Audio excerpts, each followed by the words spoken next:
దూతకు ఇలాగు వ్రాయము, ఆమెనను వాడును నమ్మకమైన సత్యసాక్షియు దేవుని సృష్టికి ఆదియునైన వాడు చెప్పు సంగతులేమనగా, నీ క్రియలను నేను ఎరుగుదును. నీవు చల్లగానైనను వెచ్చగానైనను లేవు. నీవు చల్లగానైనను వెచ్చగానైనా ఉండని మేలు. Praise the Lord. నువ్వు వెచ్చగానైనను చల్లగానైనా ఉండక నులివెచ్చగా ఉన్నావు కనుక నేను నిన్ను నా నోటి నుండి ఉమ్మివేయ ఉద్దేశించుచున్నాను. నీవు దౌర్భాగ్యుడువు, దిక్కుమాలిన వాడవు, దరిద్రుడువు, గుడ్డివాడవు, దిగంబుడనై ఉన్నావని ఎరుగుక నేను ధనవంతుడను, ధనవృద్ధి చేసి ఉన్నాను, నాకేమీ కొదవలేదని చెప్పుకొంచున్నావు. నీవు ధనవృద్ధి చేసుకున్నట్లు అగ్నిలో పుటం వేయబడిన బంగారమును, నీ దిశమల సిగ్గు కనబడకుండానట్లు ధరించుకున్నట్టుకు తెల్లని వస్త్రములను, నీకు దృష్టి కలిగినట్లు నీ కనులకు కాటుకును నా యొద్దకు కొనమని నీకు బుద్ధి చెప్పుచున్నాను. నేను ప్రేమించు వారిని అందరినీ గద్దించి శిక్షించుచున్నాను కనుక నీవు ఆసక్తి కలిగి మారు మనసు పొందుము. Praise the lord. అలాగే ఉండగా 18వ అధ్యాయం చెప్పుదాం. అదే గ్రంథము ప్రకటన 18 2వ వచనం చదువుదాం. అతడు గొప్ప స్వరముతో ఆర్భటించి ఇట్లనెను, మహాబబులోను కూలిపోయిను, అది దెయ్యములకు నివాస స్థలమును, ప్రతి అపవిత్రాత్మకు ఉనికి పట్టును, అపవిత్రమును అసహ్యమునైన ప్రతి పక్షికి ఉనికి పట్టును ఆయను. ఏలయనగా సమస్తమైన జనములు మహోద్రేకంతో కూడిన దాని వ్యభిచార మద్యమును తాగి పడిపోయిరి. భూరాజులు దానితో వ్యభిచరించరి. భూలోక మంది వర్తకులు దాని సుఖభోగముల వలన ధనవంతులైరి. మరియు ఇంకొక స్వరము పరలోకం నుండి ఇలాగూ చెప్పగా వింటిని, నా ప్రజలారా, మీరు దాని పాపంలో పాలివారు కాకుండానట్లు, దాని తెగుళ్ళను ఏదియు మీకు ప్రాప్తించకుండానట్లు దానిని విడిచి రండి. Praise the lord. హెబ్రీయులకు రాసిన పత్రిక 8వ అధ్యాయం 5వ వచనం. హెబ్రీయులకు రాసిన పత్రిక 8:5. మోషే గుడారం అమర్చబోయినప్పుడు కొండ మీద నీకు చూపబడిన మాదిరి చొప్పున సమస్తము చేయుటకు జాగ్రత్త పడము అని దేవుని చేత హెచ్చరింపబడిన ప్రకారము ఈ యాజకులు పరలోక సంబంధమగు వస్తువుల ఛాయారూపకమైన గుడారం నందు సేవ చేయుదురు. Praise the Lord. దేవుని నామానికి మహిమ కలుగును గాక. ప్రార్థించుకుందాం. జీవంగల దేవా, జీవాధిపతి నాయన, ఈ రాత్రికాల సమయంలో ఈ భూమి మీద మరొకసారి విశ్వాస గ్రంథం తెరవబడింది, చదవబడింది ప్రభా. జ్ఞానం కలిగిన వాడు, చదువు వచ్చిన వాడు, ఆ పని చేయగలడు నాయన. వాక్యాన్ని వివరించేవాడు నీవై ఉన్నావు ప్రభా. ఆత్మనిచ్చేవాడు నీవై ఉన్నావు ప్రభా. చదివిన దాన్ని బయలుపరచువాడు నీవై ఉన్నావు ప్రభా. ఈ రాత్రి అట్టి ఆత్మను మాకు దయచేయండి, అట్టి వివేచన మాకు దయచేయండి. నిశ్చయంగా మేమందరం నీ యొక్క లేఖనంలోకి మర్మం గ్రహించి అట్టి విధంగా జీవించక మా కృప, శాంతి, సమాధానము, నెమ్మది దయచేసి మీరే మహిమ, ఘనత, ప్రభావం మా మధ్యలో పొందుకొనమని ప్రభు అయిన యేసు క్రీస్తుని శ్రేష్టమైన నామములో ప్రార్థిస్తున్నాము. ఆమేన్. God bless you. దయచేసి కూర్చుందామండి. Praise the lord. మరి ఈ రాత్రి కొంచెం కష్టమైన రాత్రి ఇది. అయినప్పటికీ మనం భారంగా అయినా ముందుకెళ్దాం అనుకుంటున్నాను నేను. ఎందుకని కష్టమైన రాత్రి అంటున్నానంటే, మరి కొంచెం భారమైన వర్తమానం తీసుకుని వచ్చున్నా నేను. పెద్దగా ఆమెలు రావు, నుంచోరు, చప్పట్లు కొట్టరు ఈ రాత్రి. అయినప్పటికీ నేను ప్రసంగం ఆపుదలుచుకోలేదు. నాకు సహకరిస్తారనుకుంటున్నా. నేను తర్వాత జరుగుద్దన్నా, ఇప్పుడు జరగద్దన్నా.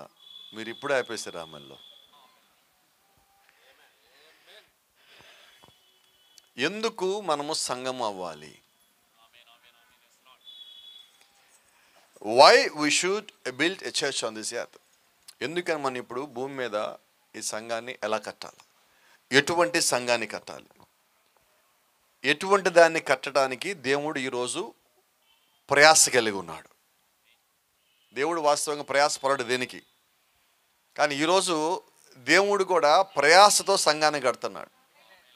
ఎందుకంటే మనం ఎట్లాంటి వాళ్ళం. ఒక మాట చెప్తానండి. సంఘంలో వాక్యం చెప్పేటప్పుడు పాస్టర్ గారు మనమంతా ఎలాగుంటామంటే చాలా బాగా వింటాం. బయటికి వెళ్ళాక అలా జీవిస్తామా? లోకంలో బాగా జీవిస్తాం. సంఘంలో ఎంత బాగా విన్నామో బయటికి వెళ్ళాక మొత్తం పక్కన పెట్టేసి అంత బాగా లోకంలో కలిసిపోయి జీవిస్తాం మనం. ఇప్పుడు దేవుడు ఎందుకు ప్రయాసపడుతున్నాడు? ఆయన సంఘానికి వాక్యం పంపించింది దేనికి? ఆయన పిల్లలను పిలవటానికి, వాక్యంలోకి తేటానికి, వాక్యం నిలబెట్టడానికి, వాక్యంతో బలపరచడానికి, వాళ్ళకి కావాల్సిన శక్తిని ఇవ్వటానికి, ఆయన యొక్క స్వరూపంలోకి మార్చడానికి, ఆయన వచ్చేసరికి సిద్ధపరచడానికి, ఆయన వచ్చాక తీసుకెళ్ళటానికి, ఆ తీసుకెళ్ళి వాళ్ళని పరలోకంలో ఉంచడానికి. ఎందుకు దేవుడు సంఘం ఎందుకు కడుతున్నాడు? గట్టిగా చెప్పి చెప్తాను. Praise the Lord. అంటే ఇప్పుడు దేవుడు భూమి మీద ఎందుకు సంఘం కట్టాలి అంటే ఇప్పుడు దేవుడికి ఎవరు కావాలి? పరలోకం వెళ్ళేవాళ్ళు కావాలా. ఇప్పుడు ఆ పరలోకం వెళ్ళే వాళ్ళలో నేనున్నానా లేదా నాకు తెలియాలి. ఇప్పుడు పరలోకం వెళ్ళి ఆ గుంపులో నేను ఉన్నానా తెలియాలంటే నేను ఏ సంఘంలో ఉన్నానో నాకు తెలియాలి. ఏ సంఘం ఏంటి? ఈరోజు భూమి మీద ఎన్ని చర్చలు ఉన్నాయి? ఒక్కటే భూమి మీద ఉన్న చర్చ్. రాజ్యంలో ఒక్కడైన భాష గారు చాలా ఉన్నాయి అంటారు మీరు. నేను రాజ్యంలో చర్చల గురించి మాట్లాడాల, భూమి మీద అంటున్నా. దేవుడికి ఉన్నది ఒక్కటే సంఘము. ఆ ఒక్క సంఘమే పరలోకానికి వెళ్తుంది. ఇప్పుడు మనం చిన్న ప్రశ్న అడుగుతా, ఆ ఒక్క సంఘం ఏంటి? RCM Sangma? Lutheran Sangma? Pentecost Sangma? Baptist Sangma? Church of క్రైస్టా? ఏ సంఘం అండి? ఒక ప్రశ్న.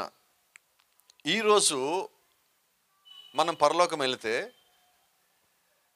దేవుడిని అడిగే ప్రశ్న ఏంటంటే, నువ్వు వాక్యానుసారంగా జీవించావా అని అడుగుతాడా? లేకపోతే నువ్వు పలానా చర్చ నుంచి వచ్చావు కాబట్టి నువ్వు పైకి వచ్చే పరలోకానికి అంటాడా?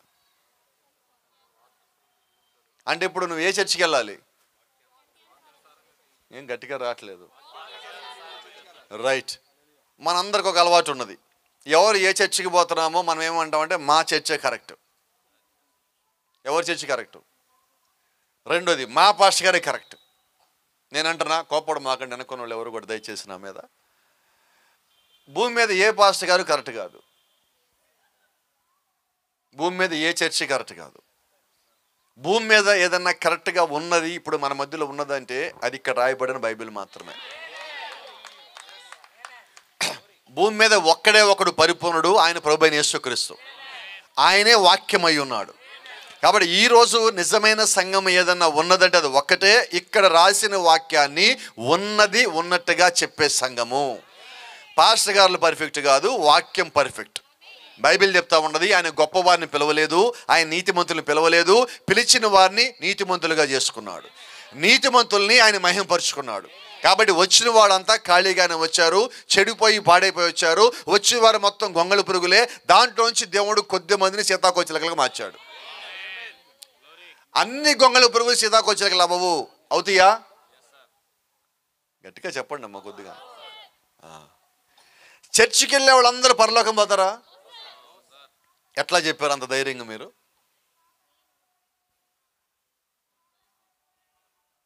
ఇంకొక ప్రశ్న, మీరు చాలా బాగా సమాధానం చెప్తున్నారు, ఉత్సాహంగా ఉన్నారు కాబట్టి ఇంకొక ప్రశ్న డీప్గా అడుగుతాను. ఇక్కడున్న వాళ్ళు ఎవరు కాళ్ళు ఇప్పుడు వరకు మనం జీవించిన జీవితాన్ని బట్టి నేను పరలోకం గ్యారంటీగా వెళ్తానని చేయొద్దండి.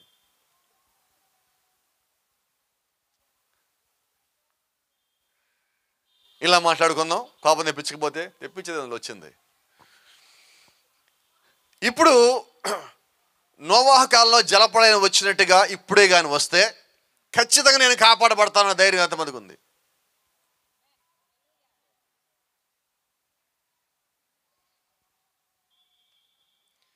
వాడలో ఉంటామా బయట ఉంటామా? పోనీ ఎక్కడ ఉండాలని కోరుకున్నది? మనం జీవించే జీవితం ఎక్కడ ఉండేలాగా చేస్తుంది? ఏంటంటారండి? మీకు నిజం తెలుసా తెలియదా? ఇప్పటికీ తెలుసు. మరి తెలిసి బయట ఉండేలాగా ఎందుకు ఉంటున్నారు? ఇది చెప్పండి సమాధానం. అందుకే ముందే చెప్పా, కొంచెం భారంగా ఉంటుంది రాత్రి వర్తమానం అని. కానీ మీకు ఇది అవసరం అనుకుంటున్నాను నేను. ట్యాబ్లెట్ చేదుగానే ఉంటుందండి. ఎప్పుడైనా పారాసెటమాల్ ట్యాబ్లెట్ వేసుకున్నారా? అది పొరపాటు గొంతులో పడక నాలుగు మీద కానీ పడితే తర్వాత ఉంటుంది. అవునా? ఎలాగుంటుంది? ఈ రాత్రి అలాగే ఉంటుంది. కానీ అది అవసరం, మనకి పడాలి ఒంట్లో కరెక్ట్గా మనకు పడాలి. అది ఈ రాత్రి మాట్లాడమంటే ఒకటే. మోషే గుడారం అమర్చబోయినప్పుడు కొండ మీద నీకు చూపబడిన మాదిరి చొప్పున సమస్తము చేయుటకు జాగ్రత్త పడము. మోషే అంటే ఈ రాత్రి కాసేపు ప్రవక్త అనే కాసేపు పక్కన పెడదాం. ఈ రాత్రి నా దృష్టిలో మోషే గారు ఒక పాస్టర్ గారు. ఆమేన్. ఇప్పుడు మోషే ఒక చర్చి కట్టాల. దేవుడు ఆ చర్చి కట్టిస్తున్నాడు. కట్టిస్తానికి దేవుడు మోషేకి ఏం చేశారంటే, నువ్వు చర్చి కట్టే అని చెప్పలా. కట్టబోయేటప్పుడు కొండ మీద తీసుకెళ్ళి పరలోకంలో ఉన్న గుడారం చూపించి నువ్వు అలా కట్టు అని చెప్పాడు. ఆమేన్. అంటే ఐగుప్తు నుంచి వీళ్ళు కనానికి వచ్చేటప్పుడు మోషే కట్టిన గుడారము భూమి మీద దేవుడు కట్టించిన ఒరిజినల్ కాదు, అది డూప్లికేట్. బైబిల్ చదివారా? పరలోకంలో ఉన్నదాన్ని చూపించి అలాంటి దాన్ని ఇక్కడ కట్టి అన్నాడు. అంటే ఒరిజినల్ ఎక్కడుంది? పరలోకంలో ఉన్నది. ఇప్పుడు కింద కట్టింది ఏంటి? దాని నుంచి కాపీ చేసింది. ఒరిజినల్ అక్కడ ఉన్నది. ఆమేన్. అందుకే బైబిల్ చెప్తుంది, అని దేవుని చేత హెచ్చరించబడిన ప్రకారము ఈ యాజకులు పరలోక సంబంధముకు వస్తువుల ఛాయారూపకమైన గుడారమందు సేవ చేయుచున్నారు. అంటే ఇప్పుడు భూమి మీద పరిచయం చేసే సేవకులందరూ కూడా పరలోకంలో దేవుడు ఏర్పాటు చేసిన గుడారం ఏదైతే ఉన్నదో దాని ఛాయ, అంటే నీడలాగా ఏదైతే భూమి మీద ఉన్నదో దాని లోపల సేవ చేసేవాళ్ళు. ఒరిజినల్ చర్చి కాదు. ఆమేన్. అయితే దేవుడు ఎందుకని అలాంటి చర్చినే ఇక్కడ కట్టమన్నాడు? కారణం ఏంటంటే దేవుడు ప్రజలు అక్కడికి కావాలి, ఇక్కడికి కాదు. ఈరోజు బోధ ఎలాగైనదంటే మా చర్చికి రండి, మా చర్చికి రండి, మేము చెప్పేది కరెక్టు, మా పాస్టర్ గారు కరెక్టు, మేము సీనియర్లు, మాది పెద్ద చర్చి. అయితే దేవుడు నిన్ను పిలుస్తున్నది భూ సంబంధమైన చర్చికి కాదు, పరలోక సంబంధమైన చర్చికి. హల్లెలూయా. అంటే ఇప్పుడు నేను చర్చికి వెళ్ళినప్పుడు చర్చి బోధ నన్ను ఏం నేర్పించాలంటే నన్ను పరలోకం తిప్పాలా. పాస్టర్ గారి వైపు నన్ను తిప్పుకునేది దేవుని సంఘం కాదండి, నన్ను దేవుడి వైపు తిప్పేది దేవుని సంఘం.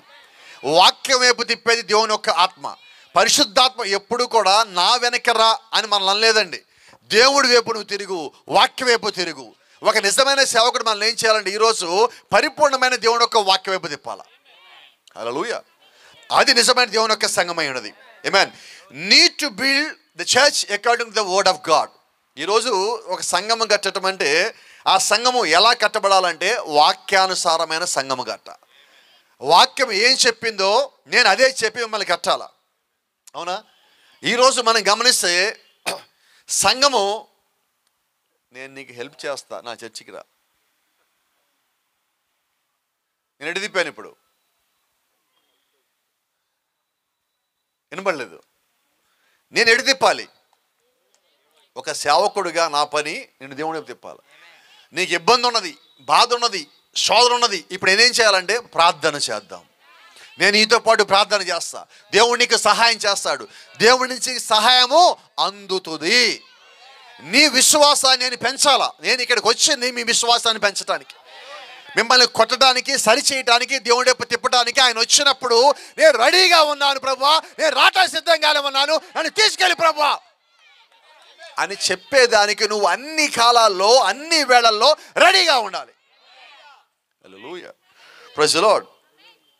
రెండోది, ఇక్కడ చర్చి కట్టడానికి దేవుడు అక్కడ ఒక మోడల్ చూపించాడు. ఇప్పుడు మనము ఇక్కడ దాని కొరకు రెడీ అవ్వటల్లా, అక్కడ దాని కొరకు రెడీ అవుతున్నాం. ఆమేన్. అంటే ఇప్పుడు ఈరోజు మనము కాపీ చేసిన దాన్ని చూసి నేర్చుకోవటం లేదండి, ఒరిజినల్ నేర్చుకుంటున్నాం చూసి.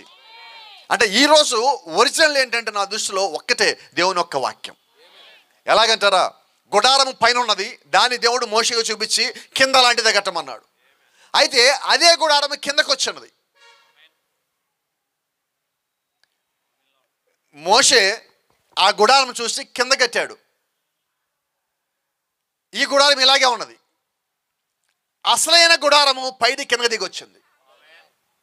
హల్లెలూయా. ఆది యందు వాక్యం ఉండెను, వాక్యము దేవుడు ఉండెను, వాక్యమే దేవుడై ఉండెను, ఆ దేవుడే శరీరధారి అయి కృపాసక్తి సంపూర్ణుడై మన మధ్యలో నివాసం చేసెను. ఆది యందు ఏమున్నది? వాక్యం ఎక్కడ ఉన్నది? పరలోకంలో ఉన్నది, దేవుడి వద్ద ఉన్నది. దేవుడే వాక్యమై ఉన్నాడు, ఆ వాక్యమే శరీరమైనది, అంటే గుడారమైనది. ఆ వాక్యము గుడారమై భూమి మీదకి వచ్చింది. మీరు గమనించండి, యేసుక్రీస్తు భూమి మీదకి వచ్చేసరికి మోషే కట్టిన గుడారం ఉన్నది, ఈయనే గుడారమై కిందకు వచ్చాడు. కరెక్ట్గా మాట్లాడితే మోషే కట్టిన చర్చి ఉన్నది, లేకపోతే మన భాషలో సొలొమోను కట్టిన చర్చి ఉన్నది. ఇప్పుడు యేసుక్రీస్తే చర్చి అయి ఉన్నాడు, ఆయనే కిందకు వచ్చాడు. ఇప్పుడు మనం దేన్ని వెంబడించాలా? గట్టిగా చెప్పండి, నిజం చెప్దాం. ఇప్పుడు ఎన్నిళ్ళు ఏది వెంబడించాలా? కానీ మనం ఎటువంటి ప్రజలను చెప్పనా? యేసుక్రీస్తుకి గుడ్ ఫ్రైడే రోజు సిలువేశారు, అవునా? అందరూ సిలువేసిన తర్వాత ఇళ్ళకెళ్ళి ఏం చేస్తారు మీకు జ్ఞాపకం ఉన్నదా? యేసుక్రీస్తుని వెంబడించే వాళ్ళ గురించి అంటలేను. అందరూ ఏం చేశారు? ప్రతి ఇంటికి వాళ్ళందరూ ఇంటికి వెళ్ళిపోయిన తర్వాత ఆ రోజు వాళ్ళు చేసిన పని ఏంటంటే, వాళ్ళు పస్కా నిమిత్తం సిద్ధపరచబడిన గొర్రెపిల్ల దగ్గరికి పోయారు. ఆ గొర్రెపిల్లకి ఏమన్నా గాయమైందా, దెబ్బ తగిలిందా, శుభ్రంగా ఉందని చెక్ చేసుకుంటా ఉన్నారు. వీళ్ళు సిలువేసింది ఎవరికి? పస్కా గొర్రెపిల్లకి. ఇంటికి పోయి ఏం చేశారు? ఈ పస్కా గొర్రెపిల్ల ఇంట్లో ఉన్నదేమో భూ సంబంధమైనది, అక్కడ సిలువేసిందేమో పరలోకం నుంచి దిగి వచ్చే నిజమైన దేవుని యొక్క గొర్రెపిల్ల, లోక పాపములు మోసుకొని పోవు దేవుని యొక్క గొర్రెపిల్ల, దేవుని యొక్క నిజమైన గుడారానికి వాళ్ళు సిలువేసి ఉన్నారు అక్కడ. కానీ దేని దగ్గరికి పోయారు? ఈరోజు మనం ఏం చేశాం? నిజమైన చర్చను వదిలిపెట్టి భూ సంబంధమైన చర్చలు ఎదుగుతా ఉన్నాం. నువ్వు ఏం ఎతకాలి? క్రీస్తు వాక్యమై ఉన్నాడు. క్రీస్తు అని పస్కా పశువు వధింపబడి ఉండెను. ఆ పస్కా పశువు ఎవరంటే దేవుని యొక్క గొర్రెపిల్ల. ఏ గొర్రెపిల్ల? లోక పాపములు మోసుకొని పోవు దేవుని యొక్క గొర్రెపిల్ల. లోక పాపములు ఎలా మోసుకొని పోయినది ఆ గొర్రెపిల్ల? పరిశుద్ధమైన రక్తం తీసుకొని వచ్చి. ఆ రక్తం ఎక్కడి నుంచి వచ్చింది? వాక్యములోంచి వచ్చింది. యేసుక్రీస్తు అంటే పరిశుద్ధమైన రక్తము, వాక్యము, పరిశుద్ధాత్మ అన్ని కలిపితే క్రీస్తు అయి ఉన్నాడు. హల్లెలూయా. అందుకని అపోస్తలుడైన పౌలు 2 కొరింథీలో 4వ అధ్యాయంలో ఒక మాట మాట్లాడతాడు. యేసుక్రీస్తునందు పాత నిబంధన కొట్టివేయబడిందని వారికి తేటపరచబడక ఆ ముసుగే నిలిచి ఉన్నది. వారి హృదయములు ప్రభువు వైపు ఎప్పుడు తిరుగునో. ఏంటి చదవరు ఎవరు?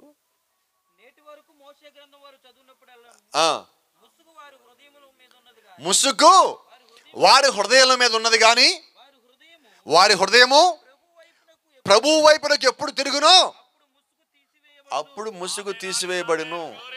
అంటే ఇప్పుడు ముసుగు ఎక్కడుంది? ఏంటి సమస్య? హృదయానికి ముసుగేసిన కారణం పాత నిబంధన క్రీస్తునందు కొట్టివేయబడిందని వారికి తేటపరచబడక. ఇప్పుడు యేసుక్రీస్తు వచ్చింది దేనికి? పాత నిబంధన కొట్టేయటానికి. ఇలా మాట్లాడుకుని త్వరగా అర్థమవుతుంది. యేసుక్రీస్తు వచ్చింది దేనికంటే ఆ పాత గుడారాన్ని తీసివేయడానికి వచ్చాడు. పాత నిబంధనలో దేవుడు ఏర్పాటు చేసిన గుడారాన్ని తీసేయడానికి దేవుడే కిందకు వచ్చాడు. హల్లెలూయా. మోషే కట్టిన గుడారము లేకపోతే సొలొమోను కట్టిన ఆ దేవాలయము అది తీసేయడానికే దేవుడి కిందకు వచ్చాడు. మోషే కట్టిన గుడారము 3 భాగాలుగా ఉన్నది. ఏంటి ఆ భాగం? ఆవరణము, పరిశుద్ధ స్థలము, అతి పరిశుద్ధమైన స్థలము.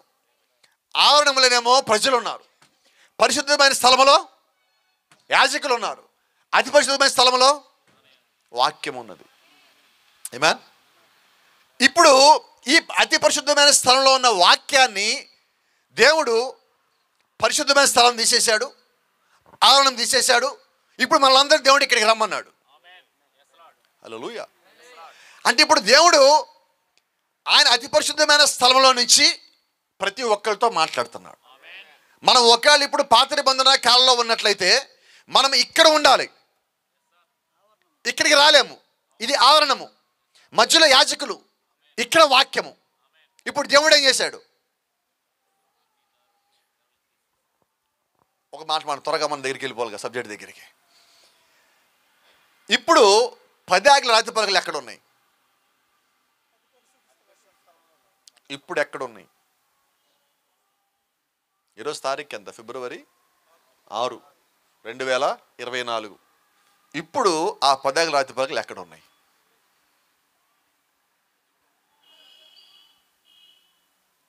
దేవాలయం ఉందా? దేవాలయం మొత్తం పోయింది. దేవాలయంలో ఒక్క గోడ మిగిలింది, దక్షిణపు గోడ. దానికి ఒక పేరు పెట్టారు, ఏడుపుల గోడ. ఇండియా నుంచి ప్రతి సంవత్సరం అక్కడికి కొద్దిమంది యాత్రికులు వెళ్తూ ఉంటారు. వెళ్తే ఏం చేస్తారంటే స్క్రూ డ్రైవర్లు తీసుకొని పోతారు. తెలుసా మీకేంటో? అక్కడికి వెళ్ళి ఆ గోడలోంచి చూడబెట్టేట్లా అని కొంచెం పేపర్ కింద పెట్టి పేపర్లో తీసుకొని వచ్చి ఆ మట్టో ఏదో రాయి మొక్క వస్తాగా తెచ్చుకుని ఇంట్లో పెట్టుకుంటారు. మత్తయి సువార్త 24వ అధ్యాయం 1వ వచనం ఏమున్నది? యేసు దేవాలయం విడిచి వెళ్ళాను. ఆయన మళ్ళా దేవాలయం లోపల రాలేదు. యేసు క్రీస్తు దేవాలయం వదిలిపెట్టి బయటకు వచ్చేసాడు. ఎందుకంటే ఆయన లోపల ఉండాలని కోరుకోవట్లా. ఇప్పుడు ఆయన అంటున్నాడు, నీ దేహమే దేవాలయం. ఆమేన్. ఇప్పుడు మాట్లాడుకుందాం, ఆవరణం ఎక్కడుంది? పరిశుద్ధ స్థలం ఎక్కడున్నది? అతి పరిశుద్ధమైన స్థలం ఎక్కడుంది? ఇప్పుడు నీవే దేవాలయమై ఉన్నావు. ఇప్పుడు అవన్నీ ఎక్కడున్నాయి? ఇప్పుడు మనం ఏం వెతుకుతున్నాం? ఏ చర్చి పెద్దది, ఏ పాస్టర్ గారి పెద్దోడు, ఎవడు యూట్యూబ్లో ఎక్కువ మంది సబ్స్క్రైబర్లు కలిగి ఉన్నాడు, ఎవరు టీవీలో పెద్ద పెద్ద ప్రోగ్రాములు ఇస్తాడు, ఎవడు పెద్ద మీటింగులు పెడతాడు. దేవుడు ఎందుకు ఎక్కడున్నాడు?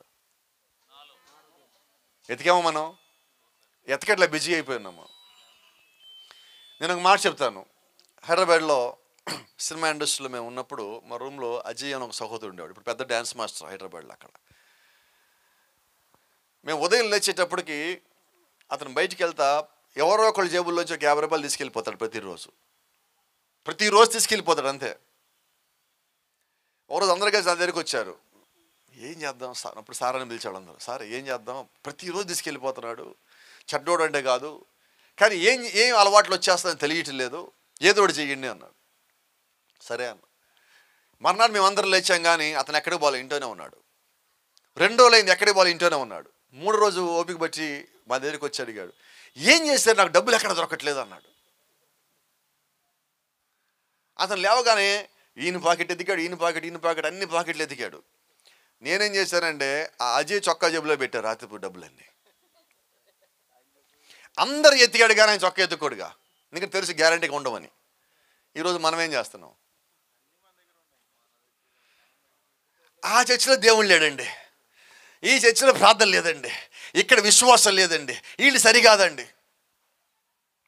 నువ్వు ఎందుకు వెళ్ళావు చర్చికి? దేవుడు ఎక్కడున్నాడు? ఈ రాత్రి అంటున్నా, నీవు దేవుని ఒక ఆలయమై ఉన్నావు. You are temple of God. బైబిల్లో ఒక మాట ఉన్నది, ఆశ్చర్యమైన మాట, అర్థమైన వాళ్ళకి బాగా అర్థమవుతుంది. వాక్యము ఎవరి యొద్దకు వచ్చునో వారు దైవములై ఉన్నారు. వాక్యము చర్చి లోపలికి రాలా, వాక్యం వ్యక్తుల వద్దకు వచ్చింది. వాక్యం మోషే వద్దకు వచ్చింది, వాక్యము నోవాహు వద్దకు వచ్చింది, వాక్యం ఏషియా దగ్గరికి వచ్చింది, వాక్యం ఇర్మియా దగ్గరికి వచ్చింది, వాక్యము దానియేలు దగ్గరికి వచ్చింది, వాక్యము మీకాయ దగ్గరికి వచ్చింది, వాక్యం పౌలు దగ్గరికి వచ్చింది, వాక్యం పేతురు దగ్గరికి వచ్చింది, వాక్యం సమరస్య దగ్గరికి వచ్చింది, వాక్యం యెహెజ్కేలు దగ్గరికి వచ్చింది. అదే వాక్యం ఈ రాత్రి నీ దగ్గరికి వచ్చింది. అనేక సంవత్సరాల క్రితమే వాక్యం నీ దగ్గరికి వచ్చింది. అయితే ఈరోజు మనం ఇంకా ఏ స్థితిలో ఉన్నామంటే, ఇంకా మనము ప్రారంభ స్థితిలో తిరుగుతున్నాం. ఎప్పుడు మనం ఎదగాల, ఎప్పుడు మనం వాక్యంగా మారాలా? ఈరోజు దేవుని యొక్క వాక్యము దేవుని పిల్లల్ని మాత్రమే వెతుకుతూ ఉన్నది. ఎందుకు దేవుని పిల్లల్ని వాక్యం వెతుకుతూ ఉన్నదంటే, మీరు గమనించండి, ఏదైనా తోటలో నుంచి దేవుడు ఆదాము అవ్వలను బయటికి పంపించేశాడు. ఎందుకని పంపించాడు? బైబిల్ చదువుతారా? ఎందుకు పంపించాడు? చాలామంది చాలా చెప్తాను, ఒక మాట చెప్తా. ఆజ్ఞను అతిక్రమించారు. ఆజ్ఞ అతిక్రమము పాపము, పాపం యొక్క జీతము మరణము. దేవుడు వద్దు అన్నది వాళ్ళు చేశారు, దేవుడు బయట పంపించాడు. బయట పంపించాక దేవుడు ఒక పని చేశాడు, వీళ్ళని బయట పంపించగానే మళ్ళా వాళ్ళు లోపల రాకుండా అక్కడ ఖడ్గజ్వాల కాపలా పెట్టాడు. ఆమేన్. బైబిల్ చెప్తుంది ఖడ్గజ్వాల, ఇంగ్లీష్లో మనం మాట్లాడితే పిల్లర్ ఆఫ్ ఫైర్. అది ఒక అగ్నిస్తంభాన్ని దేవుడు అక్కడ కాపలా పెట్టాడు. మీరు గమనించినట్లయితే అదే అగ్నిస్తంభము ఐగుప్తు నుంచి వారు కనానికి వచ్చేదాకా వాళ్ళు నడిపించింది. అక్కడేమో లోపల రాకుండా ఆపినది, ఇక్కడేమో నడిపించింది. అదే అగ్నిస్తంభము మేడగదిలో 120 మంది లోపలికి వచ్చింది. అదే అగ్నిస్తంభం. ఈరోజు అదే అగ్నిస్తంభము 7వ సంఘకాలంలో ఉన్న ఆయన యొక్క బిడ్డల్ని నడిపిస్తూ ఉన్నది. The same pillar of fire. మనం గమనించినట్లయితే గమనించండి, అగ్ని వస్తానే ఉన్నది, అది ఎతుకుతానే ఉన్నది. లోపలికి రాకుండా కాపలా పెట్టింది అగ్నిస్తంభాన్నే, అయితే లోపలికి తీసుకుపోయేది కూడా అగ్నిస్తంభమే. ఇది చాలా కొద్ది మందికి తెలుసు. ఇదే వాక్యము వాళ్ళని బయట పంపించింది, ఇదే వాక్యము మన లోపల తీసుకుపోతుంది. ఎలాగా? ఇంగ్లీష్లో ఒక పదం ఉంటుంది, straight is the gate, narrow is the way. ద్వారం ఇరుకైనది, అక్కడ దానికి సంబంధించి ఒక మాట మీద చెప్తాను. స్ట్రైట్ అని ఉంటుంది పదం ఇంగ్లీష్లో, STRAIT. చాలామంది ఏంటంటే మనం కుర్చీలో ఇలా కూర్చుంటాం, ఇలా కూర్చుంటాం కొద్దిసేపు ఒక అరగంట కాగానే మిగతా వాళ్ళు ఏమన్నారు, పక్కన వాళ్ళు ఏమంటారు, స్ట్రైట్ కూర్చో అంటారు. ఆ స్ట్రైట్ గురించి నేను మాట్లాడాలి. ఇక్కడ స్ట్రైట్ అంటే అర్థం ఏంటంటే నీటి మార్గము అని. నువ్వు దేవుడి దగ్గరికి రావటానికి దేవుడు నీకు ఏర్పరిచిన మార్గం ఏంటంటే నీటి మార్గం. అందుకని యేసుక్రీస్తు అంటాడు యోహాను సువార్త 3వ అధ్యాయంలో, ఒకడు దేవుని రాజ్యాన్ని చూడాలన్నా వాడు తప్పక తిరిగి జన్మించాలి. నీటి మూలంగాను ఆత్మ మూలంగాను వాడు తిరిగి జన్మిస్తే తప్ప దేవుని రాజ్యాన్ని చూడలేడు. కొద్దిమంది దానికి ఏం చేశారంటే, నువ్వు బాప్టిజం పొందకపోతే పరలోకం పోవు అంటున్నారు. యేసుక్రీస్తు బాప్టిజం పొందకపోతే పరలోకం పోవు అన్నాడా? నువ్వు తిరిగి జన్మిస్తే కానీ పరలోకం పోవు అన్నాడా? ఇప్పుడు బాప్టిజం పొందడానికి తిరిగి జన్మిస్తానికి తేడా ఏంటి?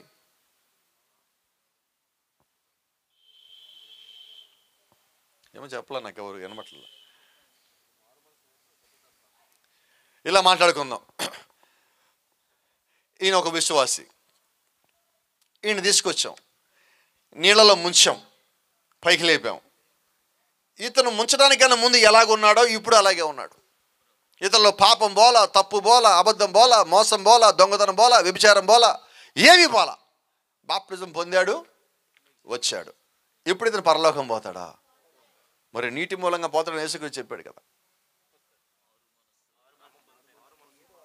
అక్కడ ఆయన చెప్పిన మాట ఒకటి ఉన్నదండి, నువ్వు తప్పక తిరిగి జన్మించాలా. నువ్వు తిరిగి జన్మించడం అంటే అంతకుముందు నువ్వు జీవించిన జీవితము చచ్చిపోవాలా, సమాధి అవ్వాలా, అది పాతి పెట్టబడాలా.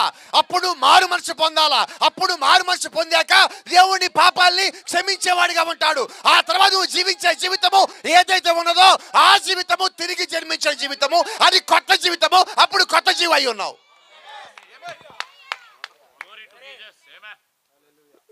ఈడు పొడిపాపి, నీళ్ళలోకి వెళ్ళి మునిగి బయటకు వచ్చాడు. ఇప్పుడు ఈయనెవరు? ఏం పొందాడు? ఏం మారాడు? కోపడమాకండి రాత్రి నా మీద. ఇక్కడున్న ఎవరైనా కూడా మీలో పాత జీవితం అలాగే ఉంటూ నీళ్ళల్లోకి పోయి నువ్వు అలాగని మునిగొస్తే ఈ రాత్రి నీ పేరు పొడిపాపి. పొడిపాపి. నువ్వు నీళ్ళల్లో మునిగింది ఎటువంటి ప్రయోజనం కూడా లేదంట, అందుకని పొడిపాపి అంట నీ పేరు. నేను ఎందుకు బాప్టిజం పొందాం? చాలామంది ఇళ్లలో భర్త బాప్టిజం పొందుతాడు, పాస్టర్ గారు అంటాడు భార్య కూడా పొందాలి అంటాడు. ఇప్పుడు భార్య ఏం చేస్తుంది? వినపడలా? పొందాల్సిందే. పొందింది. మారిందా? మారదు.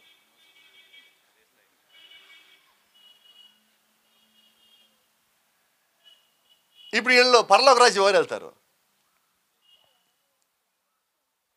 చెప్పనా? వీళ్ళ ఇంట్లో రోజు గొడవ అవుతుంది. ఏం గొడవ? ఇతను అంటాడు నువ్వు అలా చేయకూడదు, బాప్టిజం పొందావు అంటాడు. ఆమెమంటది నేను అడిగానా? బలవంతంగా చంపుతాను రోజు నన్ను. నేను అడిగానా నిన్ను? ఇంకోటి పాస్టర్ గారు పెళ్లి చెయ్యాలా, ఏమంటారు? నాకు ఈ లేఖనం కనబడలేదు ఇప్పటిదాకా. బైబిల్ని 17 సార్లు చదివా, నాకు ఈ లేఖనం కనబడలేదు. ఎక్కడ కనబడలేదండి నాకు ఈ లేఖనం. నువ్వు పెళ్లి చేసుకోవడానికి బాప్టిజానికి సంబంధం ఏంటో నాకు లేఖనం కనబడలే, నాకు దొరకలేదు ఎక్కడ. పెళ్లి చెయ్యాలి, బాప్టిజం కూడా తీసుకొని ఉండాలా, తీసుకోవద్దంటల్లా, ఉండాలా. అయితే నేను పెళ్లి చేయాలి కాబట్టి నువ్వు బాప్టిజం తీసుకుంటే కానీ నీకు పెళ్లి చేయనన్నారు చూసారా, ఆ లేఖనం నాకు కనబడలేదు. ఇంతకీ బాప్టిజం దేనికి? దేవుని రాజ్యాన్ని చూడటానికి. ఇప్పుడు పెళ్లి కోసం బాప్టిజం ఇస్తే వాళ్ళు బాప్టిజం తీసుకున్నాక వాళ్ళు ఏం చేయాలా? భర్త భార్యను చూడాలా, భార్య భర్తను చూడాలా. బాప్టిజం దేనికోసం? పరలోకం చూడటానికి. ఒకడు తప్పక తిరిగి జన్మిస్తే తప్ప దేవుని రాజ్యం చూడలేడని మీతో నిశ్చయముగా అంటే హిబ్రూ బైబిల్లో ఉన్నది ఆమెన్ అని రాసి ఉంటుంది. నిశ్చయముగా ఉన్న చోట ఆమెన్ అనువాడు నమ్మకమైన వాడు, సత్యసాక్షి, చెప్పు సంగతులు ఏమనగా. ఆయన ఏమంటాడంటే, నిశ్చయముగా ఆమెనుగా మీతో చెప్తున్నా, తిరిగి జన్మిస్తే తప్ప పరలోక రాజ్యం చూడలేడు. ఆమేన్. సరే మాట్లాడుకుందాం. ఇప్పుడు మనం చర్చికి ఎందుకు వెళ్తున్నాం?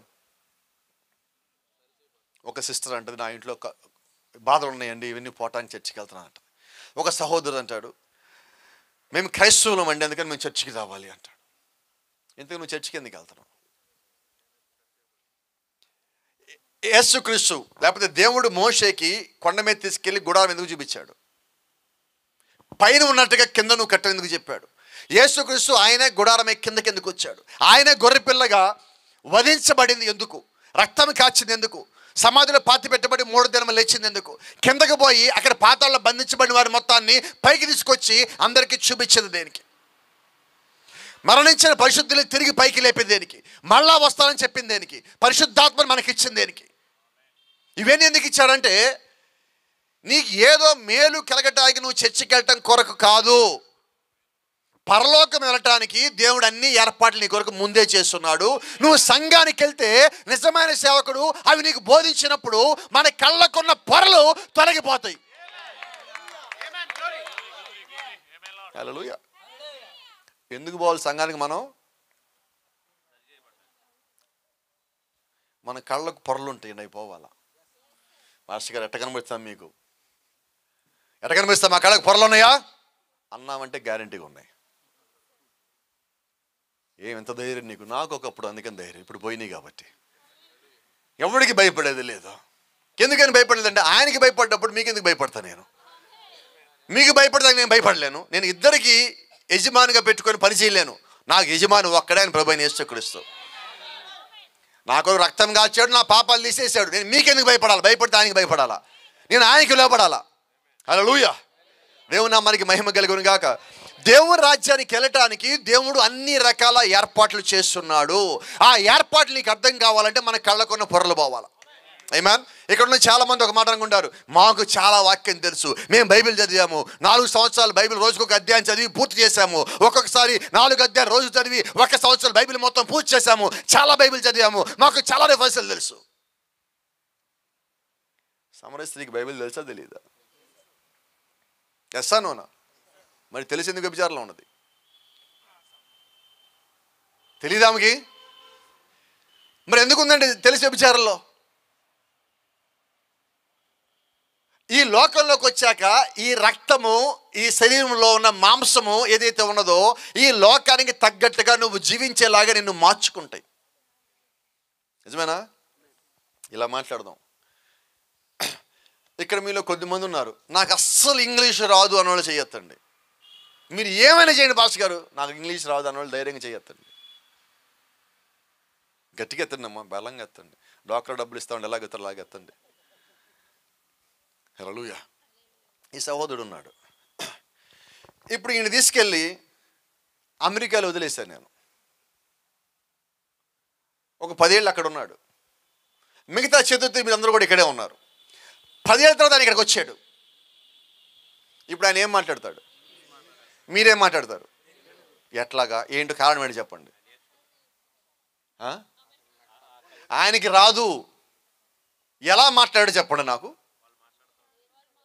చుట్టుపక్కల అందరూ ఏం చేస్తున్నారు? ఈయనకి ఆకలేసింది ఏం చేస్తాడు?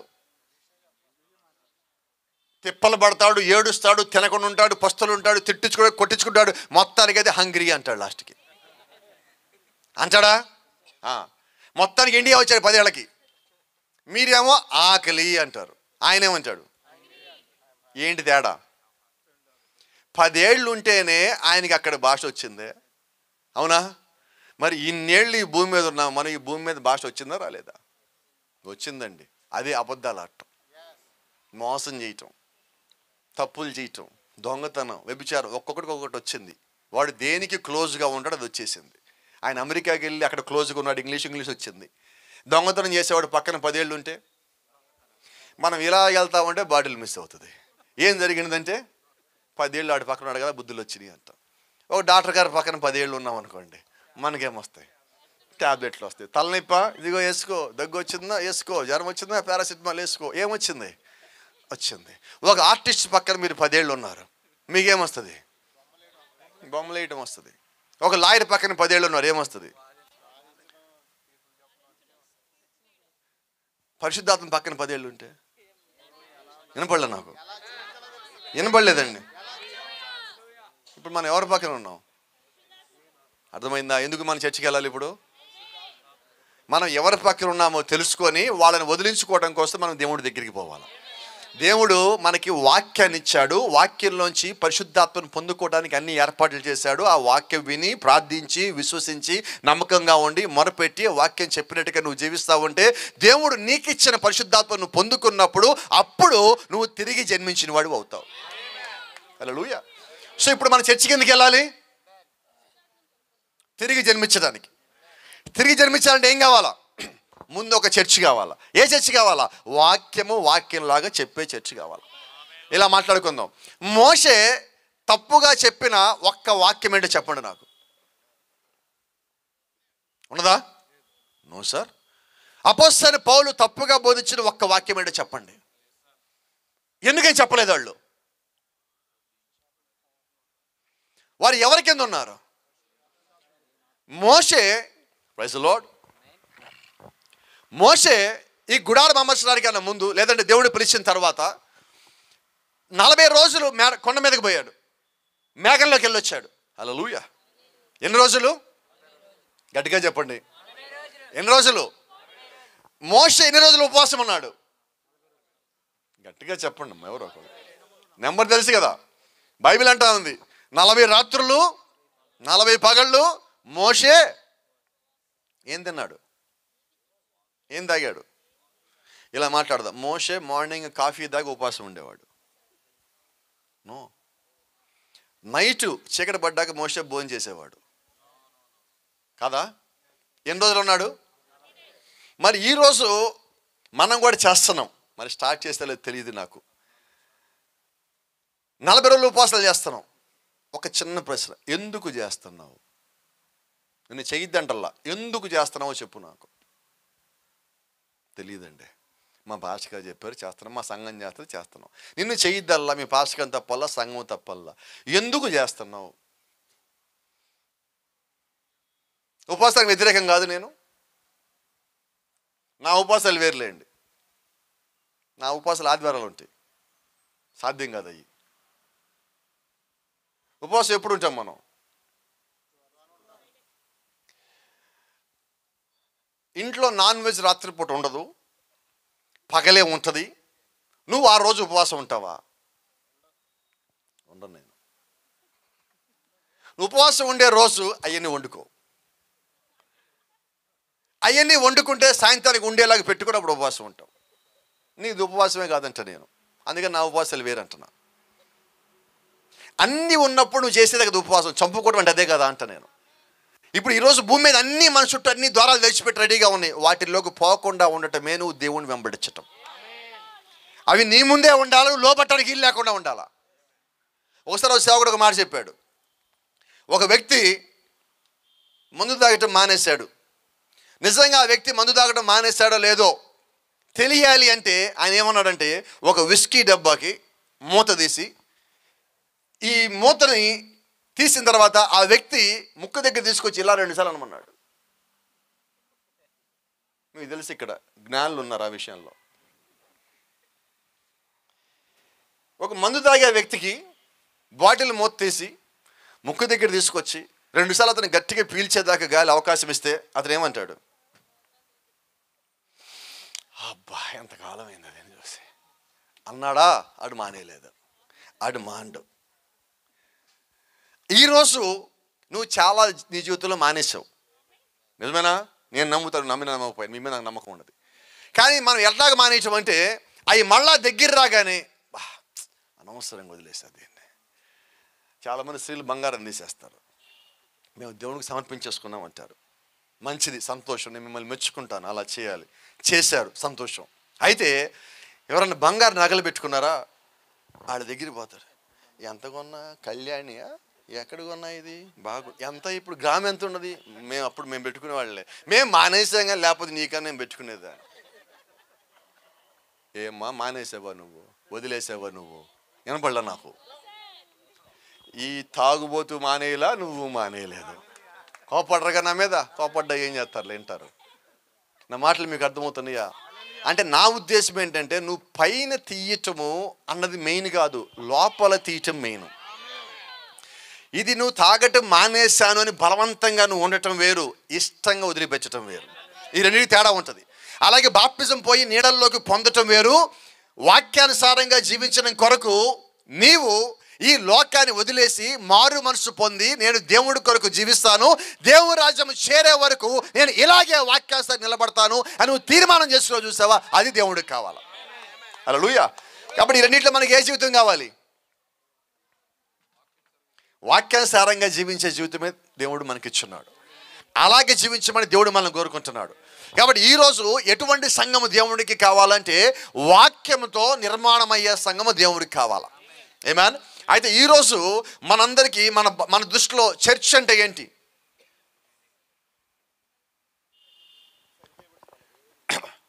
చుట్టూతా 4 గోడలుండి, ఒక పెద్ద తలుపు ముందు ఎంట్రన్స్లో ఉండి, ఒక అందమైన బలిపీఠం ఉండి, ఒక సిలువో, ఒక విగ్రహమో, ఒక మరియమ్మో, ఒక యేసుక్రీస్తు బొమ్మో, చుట్టూ మొత్తము రంగురంగుల పెయింట్లన్నీ వేసి, ఇటుపక్కన జీవం లేని ప్లాస్టిక్ ఆకులతో ఉన్న పూలకుండీలు ఒకటి పెట్టి ఇటుపక్కన. ఈరోజు ఇది మనకి చర్చ్ అంట. అవునా? అయితే ఒక నిజమైన దేవుడి సేవకుడు ఒకసారి ఒక మాట చెప్పాడు. సంఘం అంటే ఏంటంటే విశ్వాసులు అన్నాడు. ఎవరండి సంఘం అంటే? ఈ రాత్రి మనం ఇక్కడ కూడుకున్నాం, ఇదంతా సంఘమే కదా, అవునా? ఇప్పుడు మనల్ని సంఘం అని ఎప్పుడు అంటారో తెలుసా? ఇంగ్లీష్లో సంఘాన్ని ఏమంటామంటే చర్చ్ అంటాం. చర్చ్ అంటే అర్థం ఏంటంటే టు కాల్ అవుట్, బయటికి పిలువబడిన వారు సంఘము. ఐగుప్తులో ఉండగా వారందరూ దేవుని ప్రజలు, సంఘం కాదు. ఐగుప్తులోంచి దేవుడు మోషే అనే సేవకుని పంపించి ఐగుప్తులో ఉన్న తన ప్రజలని సంఘంగా బయటికి తెచ్చుకున్నాడు. వాళ్ళు అక్కడి నుంచి బయటికి వచ్చాక, ఐగుప్తులోంచి బయటికి అడుగు పెట్టాక వాళ్ళు సంఘం అయ్యారు. ఆమేన్. ఇప్పుడు ఈరోజు మనం సంఘం ఎప్పుడవుతాం? చర్చికి వెళ్ళాక, వాక్యం చదివాక, ప్రార్థించాక, ఇంటి ముందు స్టార్ పెట్టాక, 40 రోజులు ఉపవాసాలు చేశాక ఎప్పుడయ్యాం మనం? లోకల్లోంచి నువ్వు బయటికి వచ్చినప్పుడు దేవుడు సంఘం అయి ఉన్నావు. హల్లెలూయా. అంటే ఇప్పుడు దేవుడికి ఎటువంటి సంఘం కావాలి? వినబడలేదండి. ఇప్పుడు దేవుడికి కట్టే సంఘం అంటే ఏంటి? లోకపు ఆచారము పని చెయ్యని సంఘము దేవుడికి కావాలి. లోకపు క్రియలు, లోకంలో ఉన్న ఆడంబరము ఏదైతే ఉన్నదో అది ఎవరిలో అయితే లేదో వాళ్ళు దేవుని యొక్క సంఘమై ఉన్నారు. ఇప్పుడు దేవుడు ఎక్కడ నివాసం చేయగలడు? లోకం అంటే పాపము. పాపం ఉంటే దేవుడు ఆదాము అవ్వల్ని బయటికి పంపమన్నాడు, ఎందుకంటే ఏదేనలో పాపం లేదు. ఇప్పుడు ఆదాము అవ్వలు దేవుడు పంపించేస్తున్నాడు. Praise the lord. ఎందుకు పంపించాడు? పాపం ఉన్నది కాబట్టి. ఇప్పుడు మన లోపల లోకం ఉంటే దేవుడు లోపల ఉండలేడు. అయితే బైబిల్ అంటుంది నీ దేహమే ఆయన ఒక ఆలయం అంటున్నది. ఆయన నీ లోపలికి ఆలయముగా రావాలి అంటే నువ్వు చేయాల్సిన పని ఏంటంటే, నీ లోపల ఉన్న లోకాన్ని, లోకపు యొక్క జీవితాలని, లోకపు సంబంధించిన ఆలోచనలని, క్రియలని బయటికి పంపించినప్పుడే దేవుని లోపలికి వచ్చేవాడిగా ఉన్నాడు. హల్లెలూయా. ఇది చిన్న విషయం, పెద్ద విషయమా? వినపడలేదు, గట్టిగా చెప్పరేంటండి. నేనంట చాలా చిన్న విషయం. ఎవరికి? దేవుడి పిల్లలకి. మరి నీకు కష్టం ఎందుకుందో నాకు అర్థం కావట్లేదు. ఇప్పుడు ఇక్కడ ఉన్నాం మనం, బైబిల్ చదవమంటే ఎలాగుంటుంది? మీ అందరికీ తీస్తారు, పాస్టర్ గారు ఏ అధ్యాయం చెప్పమంటారు, తిప్పుతారు, చదువుతారు. అసలు బైబిలే చదవనోడికి, చర్చికే రానోడికి బైబిలే చదవమంటే మరి ఇప్పుడు మీరు కష్టమని ఎందుకన్నారు ఇందాక? అంటే అర్థం ఏంటి? ఈ లోకాన్ని మనల్ని తీసేయటం కష్టమైనది. ఇప్పుడు ఇంకోటి మన దగ్గర, మరి దీనికి ఏ పదం వాడాలి నాకే తెలియదు. నా దగ్గర ఏ డిక్షనరీలో పదం దొరకలే, మీరు చెప్పండి తర్వాత నాకు. చర్చిలో వాక్యం వినేటప్పుడు మనం ఏమనుకుంటామంటే, ఇక్కడి నుంచి ఏది ఏమైనా కూడా ఇక ఇలాగే ఉండాలా, నేను ఈరోజు ఏదన్నాను ఇది నా దగ్గర ఇంక పర్మనెంట్, ఇంకెలాగే నేను జీవించేసాను ఇంక అంతే అనుకుంటాం మనం. ఆదివారం, సోమవారం బయటికి వెళ్ళిన తర్వాత ఇది మన మీద ఏంటో పనిచేయదు. ఇది దీనికి ఏ పదం పెడతా నాకు అర్థం కావట్లేదు. ఏ విక్కే చెప్పాలి, నువ్వే మెమరీ లాస్ ఏదో అంటున్నాడు. వాక్యం ఇంక ఇదే ప్రభా, నేను తీర్మానం చేసుకున్నా ప్రభా అంటే తొందరపడ, మాకు తీర్మానం చేసుకోవద్దు, నువ్వు ఆగు కాసేపు ఆగు. నీకు వచ్చేది ఉద్రేకమా ఉద్యమా కన్ఫర్మేషన్ చేసుకో. మన ఉద్రేకంలో అరిచేసి కేకలు పెట్టేసి ఒప్పుదలకు వచ్చేస్తూ ఉంటాం. నేను ఒకసారి సినిమా ఇండస్ట్రీలో ఉన్నప్పుడు కొంచెం ఈయన కాసేపు సినిమా ఇండస్ట్రీలో ఒక హీరో అనుకున్నాం. లోపల స్టోరీ డిస్కషన్లో ఉన్నప్పుడు నేను బయటకు వచ్చా. అప్పుడు ఆయన మెగాస్టార్ అని పిలిచేవాళ్ళు. అప్పట్లో ఆయన దగ్గర ఇలాగ నిలబడి ఉన్నాను నేను. సరే రా ఫోటో దిగుతా ఉన్నాం. ఇంతలో వ్యక్తి ఇక్కడ పక్కకు వచ్చాడు. వచ్చి చాలా అడిచినా పడిపోయాడు. ఇప్పుడు ఈయన దగ్గర పరిశుద్ధాత్మ, సినిమా హీరో దగ్గర పరిశుద్ధాత్మ లేదు, అవునా కదా? ఆయన చూడగానే పడిపోయాడు. ఇదివరకు కొద్దిమంది పాస్టికాలు చూడగా దగ్గర రాజుగారు అని పడిపోతున్నారు. ఇద్దరు ఒకటే, ఇద్దరి దగ్గర లోకపాత్మే ఉన్నది. నిజమైన ఆత్మ ఏం చేస్తాడంటే పరిశుద్ధాత్మను చూస్తుంది. ఆమేన్. ఇప్పుడు నిజంగా ఆ వ్యక్తి పడిపోతే, ఆ పడిపోయిన తర్వాత లేచిన వ్యక్తిలో దయ్యమన్నా పోయి ఉండాలి, వ్యాధన్నా పోయి ఉండాలి. ఈ రెండిట్లో ఏదో ఒకటి జరిగితే అక్కడ దేవుడు వచ్చున్నాడు అని. Praise the Lord. ఇప్పుడు ఉద్రేకం వల్ల మనం కేకలు పెట్టి అరుస్తూ ఉంటాం. కొన్నిసార్లు ఉద్రేకంలో ఆవేశంలో అరిచేస్తూ ఉంటాం, నిర్ణయాలు తీసుకుంటాను ఉంటాం. ఆ నిర్ణయం ఒక్కటి సరైనది ఉండదు. ఆలోచించి ప్రార్థించి వాక్య ప్రకారం నిలబడి కట్టుబడి విశ్వసించి నమ్మకంగా ఉండి నువ్వు నిర్ణయం తీసుకున్నప్పుడు అది దేవుడిచ్చే నిర్ణయం అయితే ఆ నిర్ణయంలో నువ్వు ఎన్నడూ తొలగిపోవు. అటువంటిది దేవుడికి కావాలా. Praise the Lord. నేను చెప్తున్న మాట దగ్గర మళ్ళా వస్తున్నా. ఇప్పుడు మోషే కొండ మీదకి వెళ్ళిన తర్వాత, మేఘంలోకి వెళ్ళిన తర్వాత ఎన్ని దినములు అక్కడ ఉన్నాడు? 40 దినములు ఉన్నాడు. 40 దినములు ఆయన ఏం తిన్నాడు? ఏమీ తినలా. ఇప్పుడు రేపొద్దున నుంచో ఇందాక అన్నట్టుగా వెనకాల నుంచి పాస్టర్ గారు చెప్తా ఉన్నారు, ఈ నెల 14వ తారీఖు నుంచి ఉపవాసాలు ప్రారంభిస్తారన్నాడు. మన ఉపవాసాలు ఎన్ని రోజులు చేస్తాం? 40 రోజులు. ఎగ్జాక్ట్గా 40 రోజులు. Very good. 40 రోజులు ఉపవాసాల్లో మనం ఉదయం ఏం తింటాం? ఏం తినరా? మధ్యాహ్నం, సాయంకాలం, రాత్రి. నిజం చెప్పనా మీకు? నిజంగా నిజం చెప్పనా? రాత్రి 12 గంటల వరకు తింటారు. రేపు ఉపవాసం ఉండాలి కాబట్టి డేట్ మారేదాకా తింటారు. అది కూడా ఎలా తెలుసా? నాకు తెలుసండి. ప్లేట్ పెట్టుకొని గడియారం చూస్తా, 12 అయ్యేలోపు తినేసి ఆపేసేయాలి. ఇది పూర్తి అయిపోవాలి. ఇది ఎందుకని? రేపు సాయంకాలం దాకా ఉపవాసం ఉండాలమ్మా. ఎందుకు తింటున్నావు అంటే బలవంతంగా ఈ సంచిలో, ఈ క్యారీ బ్యాగ్లో మొత్తం అన్ని కుక్కేసావు. ఎప్పటిదాకా? రేపు సాయంకాలం దాకా ఆకలి అవ్వకూడదని. నువ్వు ఉపవాసం ఏం చేసావు చెప్పంటున్నా? ఎవరిని మోసం చేసావు? నువ్వు దేవుణ్ణి మోసం చేయలేదు. అస్సలు మోసం చేయలేదు దేవుణ్ణి. నువ్వు నీ సంఘ కాపరిని మోసం చేయలే, సంఘాన్ని మోసం చేయలే. రహస్యం చెప్పనా? నిన్ను నువ్వే మోసం చేసుకున్నావు. నీకు ఉపవాసం చెయ్యాలన్నదా? 40 రోజులు లెక్క పెట్టుకోమాక. చెయ్యి. ఎన్ని రోజులు చేస్తావు చెయ్యి. ఎలాగా? సంతోషంగా చెయ్యి. ఉపవాసం చేయటం అంటే అర్థం ఏంటో తెలుసా?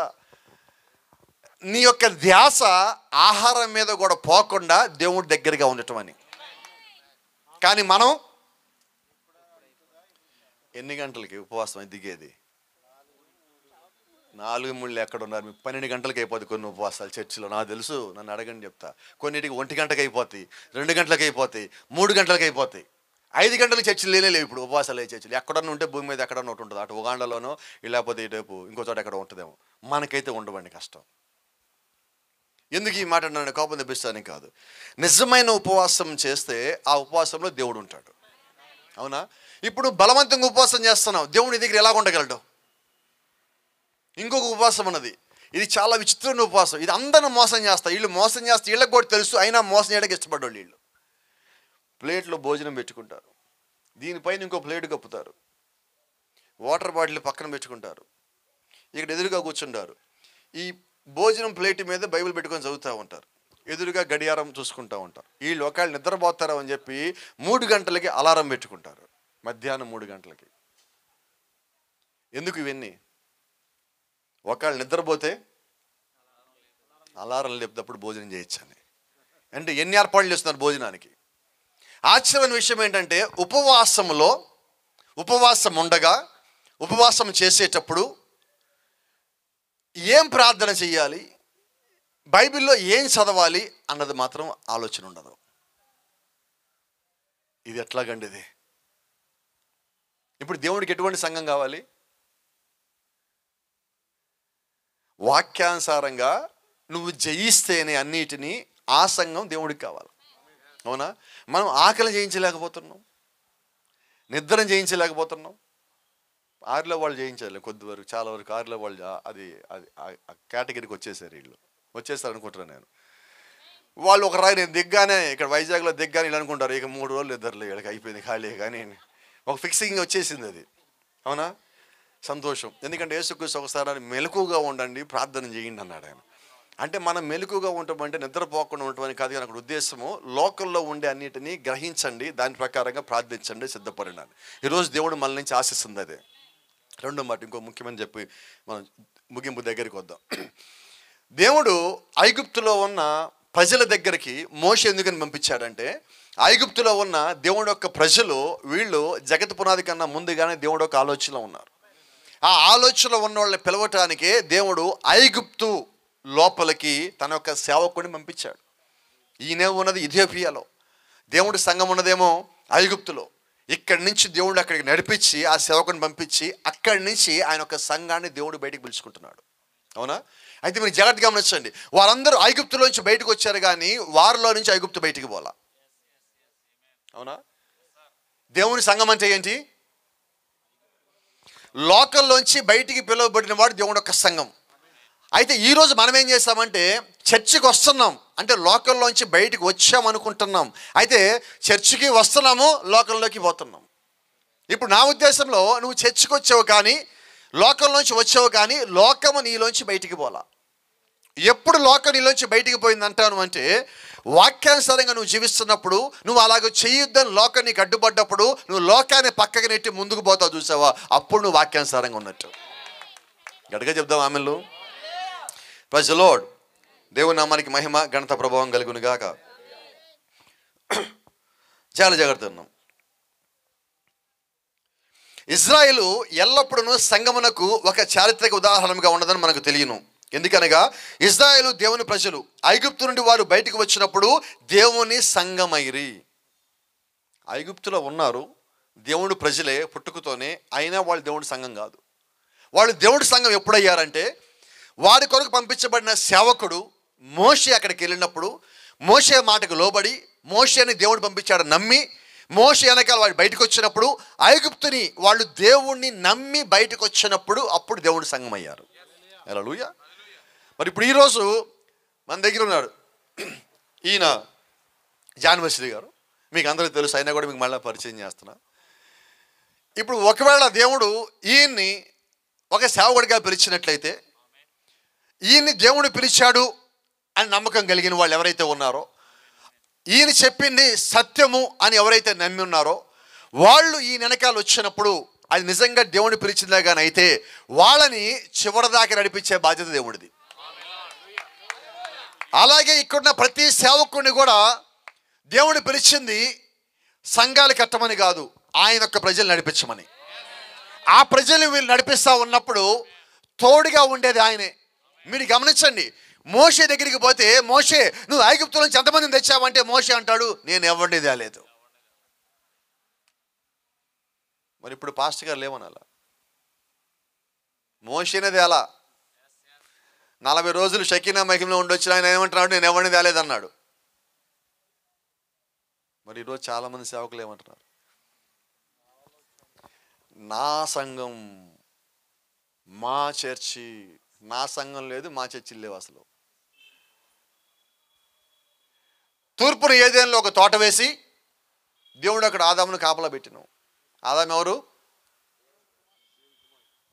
తోటమాలి. తోటమాలి ఆదాము.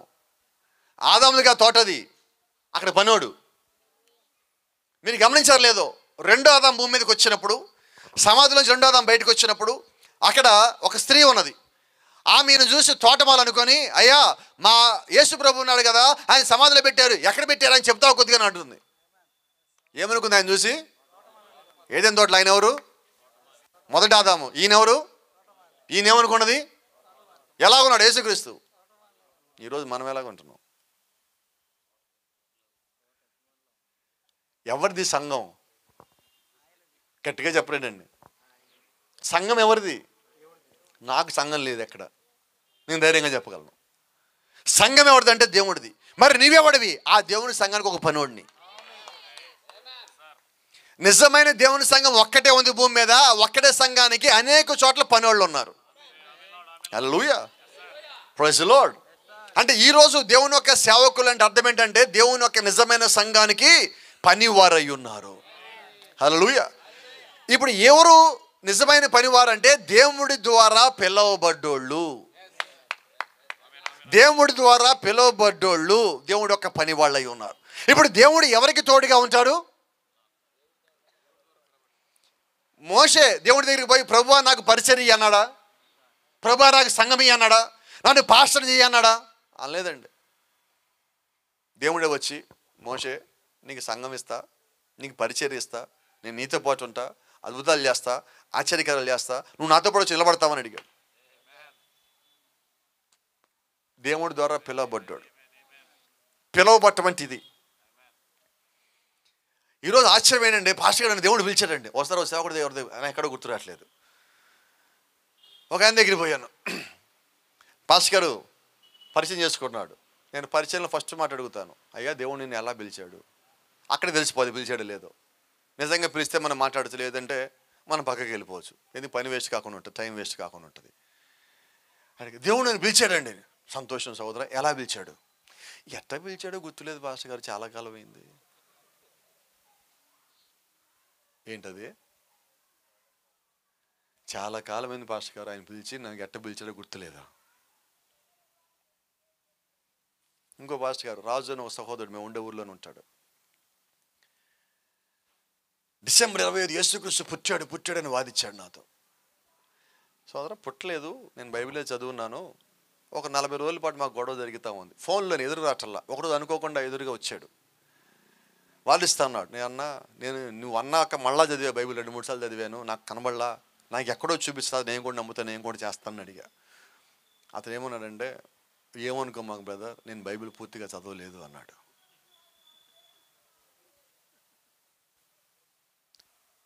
ఎట్లాగయ్యావు నువ్వు సేవకుడివి? ఎంత ఆశ్చర్యం విషయం ఏంటంటే, బ్రదర్ పాస్టర్లు పెళ్లి చేసుకోకూడదు అన్నాడు. నేను అనుకున్నా అప్పటికి మరి నాకు పెళ్ళి అయిపోయింది, దేవుడు అప్పుడు నేను పిలిచాడు, నేనేం చేయను.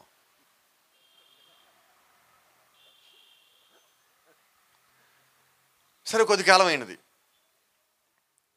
నాతో మళ్ళా అదే సహోదరు పేరు రాజు. కొద్ది కాలం అయింది. నువ్వు అలాగే ఉన్నావా? నీలాగా నేను ఉండలేకపోయాను అన్నా. నేను లేదు నేను కూడా పెళ్లి చేసుకున్నా అన్నాడు. ఎవరిని అన్నా. ఎవరు అంటే మా సంఘానికి వచ్చిన అమ్మాయిని ప్రేమించి పెళ్లి చేసుకున్నా అన్నాడు. నువ్వు పాస్టర్వా అన్నా. సంఘానికి వచ్చా ఏమని పిలుస్తావు నువ్వు ఎవరిని పెళ్లి చేసుకున్నావు? నువ్వు పాస్టర్ ఎప్పుడయ్యావు? ఇది సంగతి. ఈరోజు ఇది దేవుని సంఘమా? ఈరోజు దేవుని సంఘం అంటే వాక్యంతో కట్టబడేదే సంఘం.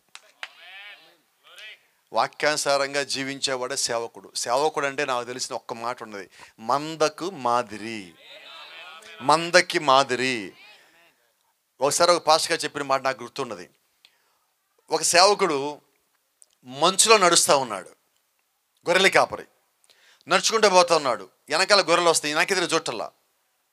ఎందుకని చూడటం అడిగితే ఆయన అంటున్నాడు, నేను అడుగులు ముందుకేసి ఇలా తీస్తున్నప్పుడు ఆ వెనకాల వచ్చే గొర్రె కాలు నా కాలుకు తగులుతుంది అన్నాడు. ఈ గొర్రె దగ్గరికి పోయి, ముందు నువ్వు సేవకుడు కనబట్టలా కదా, మంచు అంత ఉంది కదా, నువ్వు ఎలా పోతున్నావు అంటే, నేను సేవకుడిని చుట్టల్లా, ఆయన వెళ్తున్న మార్గం నా కొన్ని పాదముద్రలు వదిలిపెట్టిపోయాడు, నేను ఆ పాదముద్రలు వెనకాల వెళ్తున్నాను అన్నది. అవునా? మరి ఈరోజు ఏం పాదముద్రలు వదులుతున్నారు? ఏ పాదముద్రలు వెంబడిస్తున్నారు? ఏ అడుగుజాడలు ఉన్నాయి ఈరోజు మనకి? యేసుక్రీస్తు ఆయన వదిలిపెట్టిన అడుగుజాడలు ఏవైతే ఉన్నాయో దాంట్లో అపోస్తలులు నడిచారు. ఆ అపోస్తలులు నడిచిన ఆ అడుగు జాడల్లోనే 7 ఈ వర్తమానికులు నడుచున్నారు. ఆ తర్వాత సంఘం నడిచని, ఆ నడిపించని మొత్తం పరిశుద్ధాత్ముడే. వాక్యం నడిచిన దాన్ని చూసి ఆత్మచేత వివేచించి దాన్ని వెంబడించున్నారు. వాళ్ళు ఎక్కడికి వెళ్ళారంటే దేవుని యొక్క రాజ్యానికే నిశ్చయంగా చేరవలసి ఉన్నారు. ఈరోజు సంఘం కట్టేది దేవుని దగ్గరికి తీసుకుపోవటానికి, అవునా? అలా లేదండి, ఎప్పుడో దాటిపోయాం మనం, ఎప్పుడో దాటిపోయాం. పాస్టర్ గారు ఎవరి సంఘానికి కావాలో సంఘం డిసైడ్ చేసేసుకుంటుంది. ఎస్ నోనా ఎస్ అని చెప్పాల్సి వస్తుంది. ఎవరు కావాలో వీళ్ళే డిసైడెడ్. వాళ్ళు సంఘంలో ఎవరుండే వాళ్ళు డిసైడ్. నువ్వు వద్దు మా సంఘంలో వెళ్ళిపో, నువ్వు వద్దు, నాకు వ్యతిరేక మాట, నువ్వు వెళ్ళిపో, బయటికి వెళ్ళిపో, నువ్వు వెళ్ళిపోతేనే మేము సంఘం. ఇదేం సంఘం? ఇది సంఘం ఎవరిది? ఏదేం తోటలో నుంచి ఆదాము దేని బయట పంపించలేడు, అవునా కదా? ఒకసారి ఒక పాస్టర్ ఒక మంచి మాట చెప్పాడు, చాలా ఆశ్చర్యంగా కూడా ఉంటుంది. అది అందరికి అర్థమవుతుందో కాదు నాకు తెలియదు. సమరస్య దగ్గరికి యేసుక్రీస్తు పోయి మాట్లాడటానికన్నా ముందుగా ఆయన శిష్యుల దగ్గరికి పోయి అన్నాడు, మీరందరూ పట్టణానికి పోయి భోజనం కొనుక్కురాని పంపించాడు. ఎంతమందికి భోజనం? 13 మందికి. ఎంతమంది వెళ్ళారు? 12 మంది వెళ్ళారు. 12 మందిని 13 మందికి భోజనం తినడానికి ఆయన పంపించాడంటే నాకు అర్థం కాలే చాలా కాలం. ఆ సేవకుడు బోధించాడు, ఆ మర్మం చెప్పాక అప్పుడు అర్థమైంది. ఈయన సమరస్థితితో మాట్లాడాలా, అందుకని వాళ్ళు పంపించాడు. సమరస్థితితో మాట్లాడి ఆయన పంపించాలా? ఈయన సమరస్థితితో మాట్లాడితే వాళ్ళు అనుకుంటారు, ఈయనేంటి, ఈయన మనం ప్రవక్త అనుకుంటున్నాం, మెస్సీ అనుకుంటున్నాము, ఈయన పోయి వేస్తో మాట్లాడటం ఏంటి అనుకుంటారని వాళ్ళు పంపించాడు. ఎందుకు అనుకుంటారు వాళ్ళు ఇంకా పరిశుద్ధాత్మను పొందుకోలేదు కాబట్టి. అర్థమైనదా? ఎదగల ఇంకా, అందుకని దేవుడు వాళ్ళని పంపించాడు. మీ పరిచయం ఇంకా అర్థం కాదు, కొంతకాలం మీకు అర్థమవుతుంది, మీరు పోండి, ఇప్పటికైతే ఈ పని చేయాలి నేను, అవునా? మరి ఈరోజు ఒక సేవకుడు ఎవరన్నా ఒక వేస్తో మాట్లాడితే అయిపోయింది. ఎంతో అనుకున్నాం పాస్టర్ గారి గురించి, అయిపోయింది, పడిపోయాడు, అయిపోయింది, ఇంకేం లేదు, అయిపోయింది, తీసేయండి, కేసు కొట్టేయండి, తీసేయండి, సంఘం బయట తెచ్చేయండి, అయిపోయింది, నేనే పాస్టర్ ఇక్కడి నుంచి. ఆయన లేదండి, అయిపోయిందండి, మేము చూసాం మా కళ్ళారా, మా దగ్గర ఫోటోలు కూడా ఉన్నాయి. ఏం మాట్లాడాడు? ఆ రోజు కూడా కెమెరాలు ఉంటే, యూట్యూబ్లు కానీ ఉంటే యేసుక్రీస్తు సమరస్థితితో మాట్లాడిందని యూట్యూబ్ పెట్టేవాళ్ళు. ఈరోజు దెయ్యాలు అక్కడ ఉన్నాయి, ఇక్కడ ఉన్నాయి. అయితే నిజమైన సంఘం ఏమున్నది? పరిశుద్ధాత్మ వాళ్ళు మేడగదిలో పొందుకున్న తర్వాత అప్పుడు నిజమైన సంఘం బయటకు వచ్చినది. ఐగుప్తులోంచి వాళ్ళు అడుగు బయటికి పెట్టిన తర్వాత సంఘంగా పిలవబడిరి. అయితే నిజమైన సంఘము మాత్రమే, అనగా అక్కడి నుంచి బయటకు వచ్చిన 20 లక్షల మందిలో 2 మాత్రమే నిజమైన సంఘము. ఆ 2 మాత్రమే కణాల లోపలికి అడుగు పెట్టారు.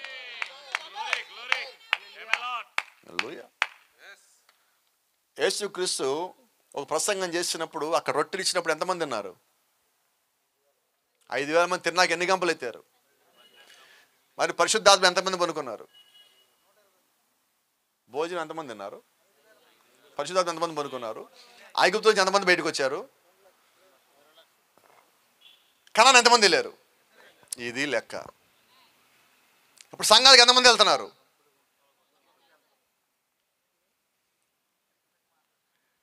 ఎంతమంది వెళ్తారు సంఘాలకి?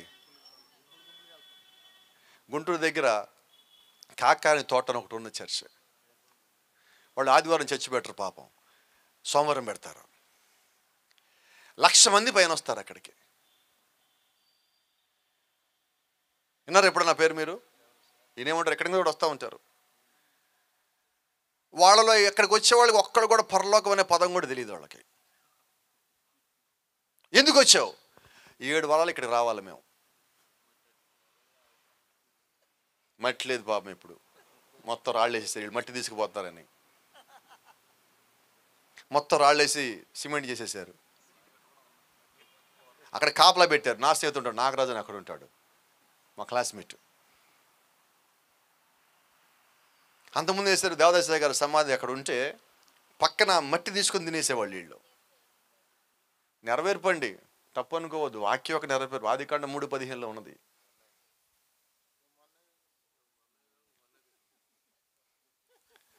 నువ్వు మట్టి తిని బతుకుదువు.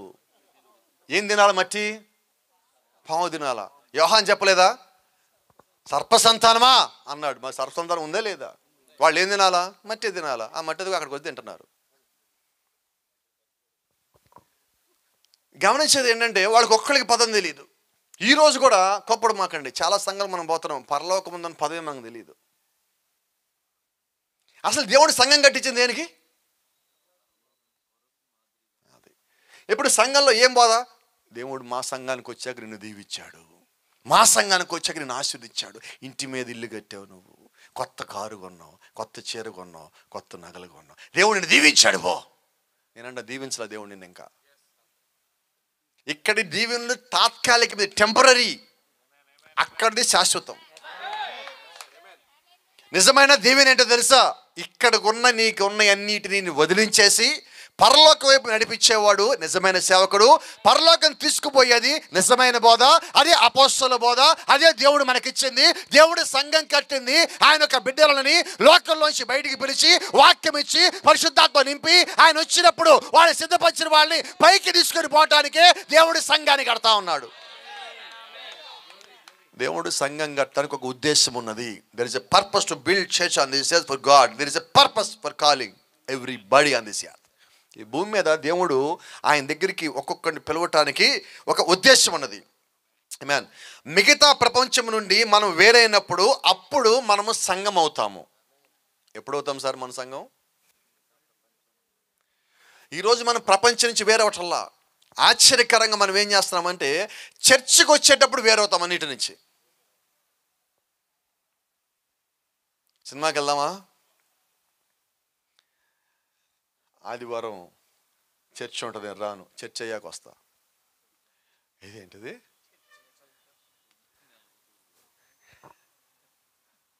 చర్చికి వెళ్ళాలన్నావు, కరెక్ట్, ఐ లవ్ ఇట్. కానీ తర్వాత ఏమన్నావు? చర్చ్ అయ్యాక వస్తాను. ఇదేంటిది? దేవుడిని ఏమంటున్నాడు? ప్రపంచం నుంచి బయటికి రా అంటున్నాడు. నువ్వేమంటున్నావు? నేను చర్చికి వెళ్ళేంతవరకు బయటకు వచ్చేస్తానంటున్నావు. ఇప్పుడు దేవుడికి నువ్వు కావాలా వద్దా? వద్దాను. నువ్వు ఎప్పుడైతే సినిమా అన్నావో దేవుడు నువ్వు నాకు వద్దు పో అన్నాడు. లోడ్. మన ఇళ్ళల్లో టీవీలు ఉన్నాయా? ఉంటాయండి.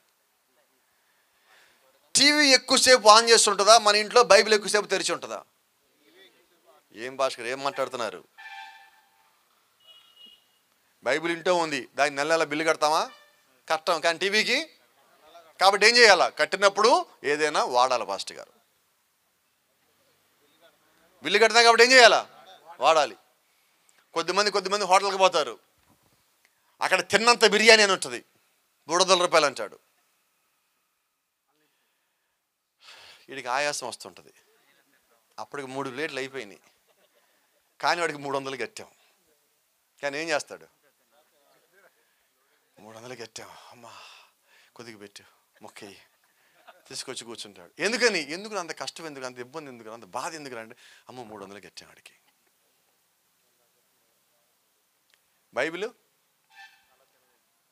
కొద్దిమంది పాస్టర్ గారు విశ్వాసుల మీద ఎంత ప్రేమ అంటే అన్నీ కొనుక్కుంటారు వాళ్ళు, బైబిల్ మాత్రం కొనుక్కోరు. పాస్టర్ గారు మాకు ఒక బైబిల్ ఇస్తారా?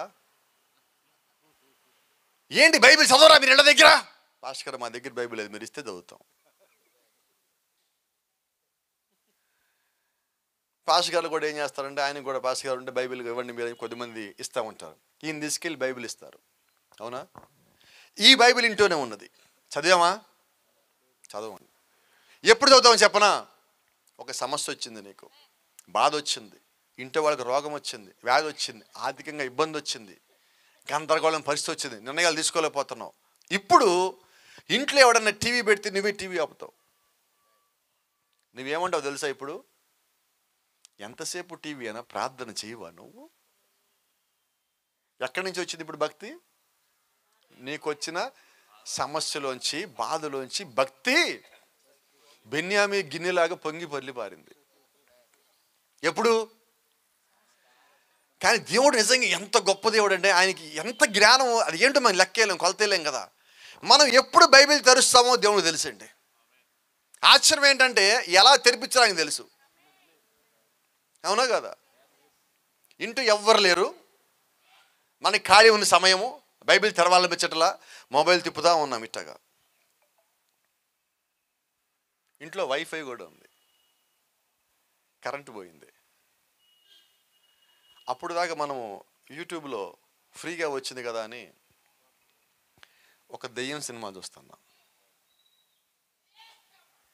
అది అట్టాగా ఎవరు తిమ్మారు, మొబైల్ చేతి నుంచి కింద పడింది, అట్టాగో సౌండ్ వచ్చింది. ఇప్పుడు ఏమంటే ఏం చేస్తాం మనం? మొబైల్ పక్కన పెట్టి ఎతుకుతూ ఉంటాం. దేనికోసం తెలుసా? కర్ర కోసం కాదండి, బైబిల్ కోసం. ఇప్పుడు నీకేం కావాలి? నీకు భయం వస్తే ఏం కావాలి? అది ఒట్టప్పుడు చదివితే నువ్వు ఇంత పిరికోడిగా అవ్వవు కదా. అసలు బైబిల్ చెప్తా ఉన్నది, దేవుడికి పెరికి వాళ్ళంటే అసహ్యము. ఇప్పుడు భయపడ్డావంటే కారణం ఏంటి? పిరికోడు అయ్యావు. అయితే నువ్వు పుట్టినప్పుడు పిరికోడు కాదు. గిద్యోన్ దగ్గరికి వచ్చినప్పుడు దేవుడు ఒక దూత అంటున్నాడు, పరాక్రమ గల బలాఢ్యుడా. కానీ గిద్యోనేమో ఆ గాని వెనకాల దాక్కొని గోధుమ దూళ్ళలా కొట్టుకున్నాడు, పిరికోడిలాగా. యుద్ధం జరుగుతూ ఉంటే యుద్ధానికి పోకుండా దాక్కొని చేస్తున్నాడు. దేవుడు వచ్చి అంటున్నాడు, పరాక్రమ గల బలాఢ్యుడా. అంటే దేవుడు గిద్యోని పుట్టించినప్పుడు ఏమనుకున్నాడు? మరి అదే దేవుడు నీ గురించి ఏమనుకున్నాడు? నువ్వు నమ్మాలి ఆ మాట, పరాక్రమ గల బలాఢ్యుడు దేవుడు అని పిలుస్తాడని. నువ్వు అలాగే జీవించవలస్తున్నావు. సమస్య ఏదొచ్చినా, మళ్ళీ మీకు చెప్తున్నా ఈ రాత్రి, ఇబ్బంది ఏదొచ్చినా, వ్యాధి ఏదొచ్చినా, బాధ ఏదొచ్చినా నీ కళ్ళల్లోంచి నీళ్లు రానిమాక. ఒకవేళ నీ కళ్ళలోంచి నీళ్లు రావాలంటే అది యేసుక్రీస్తు పాదాల మీద మాత్రమే పడాలా. నిజమైన దేవుని సంఘము క్రీస్తుకి అంత దగ్గరగా ఉంటుందండి. ప్రతిరోజు క్రీస్తును చూడగలిగే దేవుని యొక్క సంఘమై ఉన్నది. అటువంటి సంఘాన్ని ఈరోజు దేవుడు కడుతున్నాడు. ఆ సంఘములో విశ్వాసం ఉన్నది, ఆ సంఘములో ప్రభావం ఉన్నది, ఆ సంఘములో దేవుడి యొక్క ఆత్మ ఉన్నది, ఆ సంఘములో దైవం యొక్క భక్తి ఉన్నది, ఆ సంఘములో పరిశుద్ధాత్మ యొక్క నడిపింపు ఉన్నది. ఆ సంఘం ఎదుట పాతాళ లోక ద్వారములు నిలవలేవు. పాతాళమే దేవుని సంఘం ఎదుట నిలువలేక భయపడి పారిపోతావు అంటే ఆ సంఘములో ఉన్నోళ్ళు ఎంత బలవంతులై ఉండాలా. ఆ సంఘంలో ఒక వ్యక్తి గురించి మాట్లాడుతూ ఒక నిమిషం నేను. ఆ వ్యక్తికి ఒక చిన్న అంగీ కట్టి నడి రోడ్డు మొదట్లోకి తీసుకొని వచ్చి మటను ఈ చికెన్లు కొట్టి ఒక చెక్క దొంగను తీసుకొచ్చి అక్కడ పెట్టి దాని మీద 65-69 సంవత్సరాల వయసున్న ఆ వృద్ధుడిని అక్కడ పెట్టి కత్తి పైకెత్తి నిన్ను చంపుతామంటే ఆ వ్యక్తి అంటున్నాడు, నీ పేరేంటి అని అడిగాడు. నా పేరు మరణం అన్నది. అయితే నీ ముళ్ళు ఎక్కడా అన్నాడు. నువ్వు భయపడవా అన్నాడు. ఎందుకు భయపడాలి అన్నాడు. నీకు ముళ్ళు ఎక్కడో చెప్పప్పుడు నేను భయపడతాను అన్నాడు. నేను మరణం నీకు తెలియదు అన్నాడు. నీ ముళ్ళు ఎప్పుడో ఇరిగిపోయింది, ఆ సంగతి నాకు తెలుసు అంటున్నాడు. నీకు వాక్యము తెలిస్తే మరణం నిన్ను ఏమీ చేయలేదు నీకు తెలుస్తుంది. మరణం నిన్ను ఏమీ చేయలేదు నీకు తెలిసిన తర్వాత నువ్వు ఇంకెవరికి భయపడాలి? సమాధి అంటుంది, నేను ఎవడో నీకు తెలుసా పౌలు అంది. నాకేం తెలియదు అన్నాడు. మరి నా పేరేంటండి? నీ పేరు సమాధి కదూ అన్నాడు. నాకు భయపడవా అన్నది. మరణానికి భయపడిపోయి నాకు భయపడాలి కదా, నీకెందుకు భయపడతా నేను?